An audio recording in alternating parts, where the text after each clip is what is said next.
Olá, eu sou Alessandra Tavares, psicoterapeuta e mentora, e hoje eu venho falar de uma ferramenta que tem sido muito utilizada para o caminho de autoconhecimento, o Eneagrama. O Eneagrama vem de duas palavras gregas, Eneia, que significa 9, e gramos, que significa figura ou gráfico.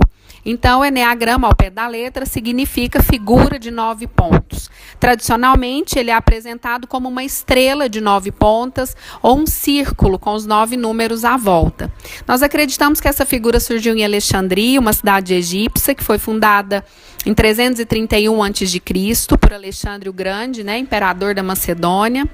O Eneagrama se propõe como um símbolo de tudo e de todas as coisas. Desde Alexandria, durante vários séculos, ele era usado para explicar muitos sistemas e fenômenos do universo. Por exemplo, o movimento dos astros no firmamento, de Júpiter e Saturno e as fases da Lua.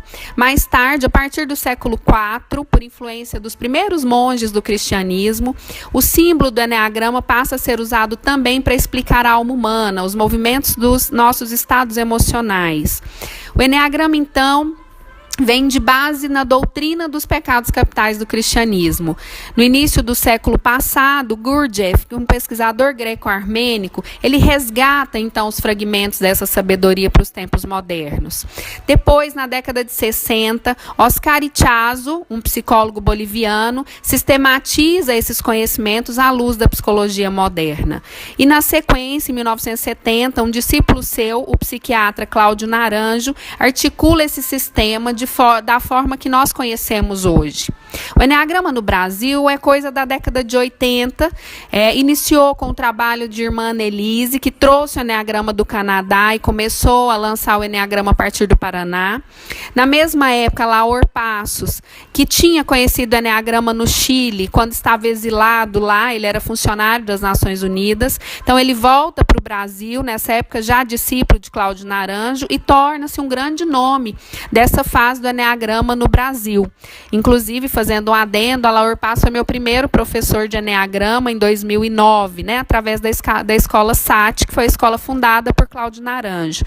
E na sequência surgem então outros nomes, outras academias, como a Fundação Getúlio Vargas, Urânio Paz, de São Paulo, que é formado pela tradição de Ellen Palmer, e atualmente, inclusive, é o seu representante no Brasil.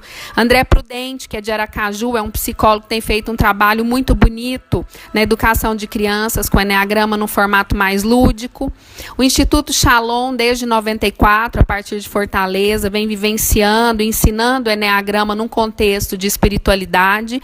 Esse instituto é dirigido pelo padre Domingos Cunha, que também é um mestre meu, é um mestre atual, uma pessoa que me supervisiona, que está do meu lado, e a minha metodologia tem sido muito orientada por ele. E tantos outros multiplicadores sérios e dedicados que vêm trabalhando com essa ferramenta tão libertadora do ponto de vista emocional e espiritual. Sendo, inclusive, que em 94, na Universidade de Stanford, nos Estados Unidos, nasce a Associação Internacional de Eneagrama. E a partir daí, em vários países surgem associações afiliadas, que atualmente se aproxima de 30. Desde Israel até a China e a Dinamarca. Então, o Eneagrama que chega até nós é como se fosse um gráfico das nossas emoções, um mapa da nossa alma, que pode nos ajudar a entender quem nós somos, de onde viemos e para onde vamos. Como mapa da personalidade, então, o Eneagrama nos diz que existem 9 padrões de comportamento, 9 perfis, 9 formas de olhar a vida. E esse sistema descreve com precisão matemática esses 9 padrões de comportamento humano.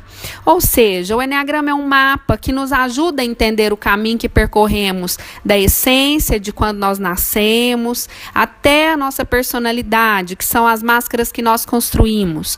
E nos aponta também o caminho de volta, como ir da personalidade, do ego, da máscara e voltar à nossa essência, para uma caminhada de autoconhecimento, no sentido de encontrarmos mais leveza, mais propósito na nossa vida, seja em que campo for.